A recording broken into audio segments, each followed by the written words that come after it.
3:14 a.m., a body on the beach and a single cryptic phrase, Tamam Shud. That phrase, meaning finished or ended, was torn from a rare book, tucked into a hidden pocket. It was the only tangible clue to the identity of a man found dead on Somerton Beach, South Australia, on December 1, 1948. A mystery that has baffled investigators for over 75 years. The man himself was unremarkable in appearance, dressed in a suit well-built with no identifying marks or papers. His labels had been cut from his clothes, his wallet empty, his teeth unremarkable. It was as if he had deliberately erased every trace of who he was. The initial police investigation was thorough, yet fruitless.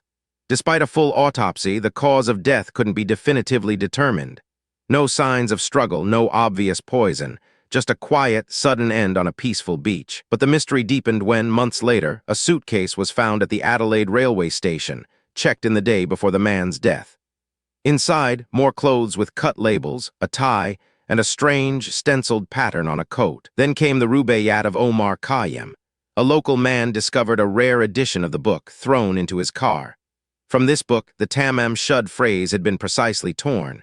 This wasn't just a random quote, it was a physical link. Inside the book, investigators found a series of letters meticulously written. A code. 5 lines of seemingly random characters. A cipher, perhaps? The police and later cryptographers tried to break it, but to no avail. This discovery ignited theories. Was he a spy? A jilted lover?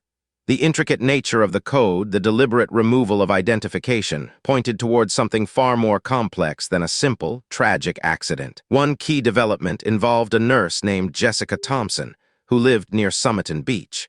She admitted to owning a rare copy of the Rubaiyat, and even gave a copy to an army lieutenant named Alfred Boxall during the war. Thompson initially denied knowing the Somerton man, despite police showing her a plaster bust of his head. Her reaction, however, was noted as startled. A subtle detail, but one that suggested a deeper connection. Years later, Thompson's daughter, Kate, revealed that her mother was fluent in Russian and had a mysterious past. She also mentioned her mother giving away a copy of the Rubaiyat, a detail that resonated with the investigation. The plot thickened even further with the discovery of a microfine hair, found embedded in the plaster bust of the Somerton man. Decades later, DNA testing would finally become a viable investigative tool. In 2022, Professor Derek Abbott, a specialist in biomedical engineering, announced a breakthrough.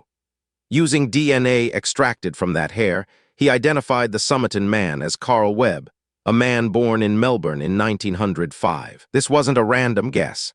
Abbott traced Webb's family tree, eventually connecting him to living relatives. This genetic genealogy promised to finally close the loop on this enduring enigma. But the identification, while monumental, only answered one part of the question, who he was.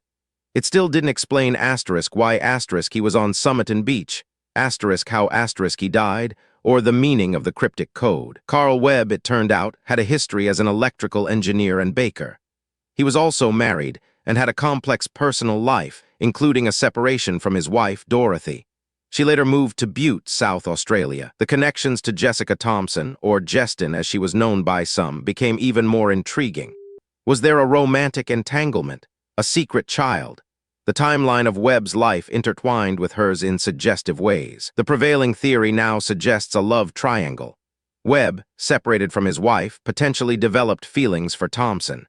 The coded message could be a love poem, a secret communication, or even a suicide note. The Tamam Shud phrase, "it is finished," takes on new weight in this context. Was it the end of a life or the end of a desperate, forbidden love?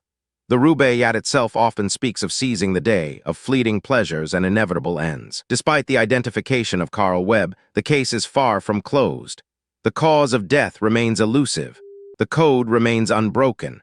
The full story of his final days and his connection to Jessica Thompson is still shrouded in mystery. The police, even with the DNA breakthrough, stated that they weren't actively investigating Webb's death as a murder. Without a clear cause of death, it remains a sudden, unexplained passing. The Tamam Shud case, now the Carl Webb case, stands as a testament to the enduring power of human mystery. Even with modern science, some secrets refuse to be fully unveiled. It's a story of a man who meticulously erased his identity, only for science to painstakingly piece it back together, leaving us with more questions than answers about the human heart and its secret burdens. Explore another deep dive into the unexplained, right here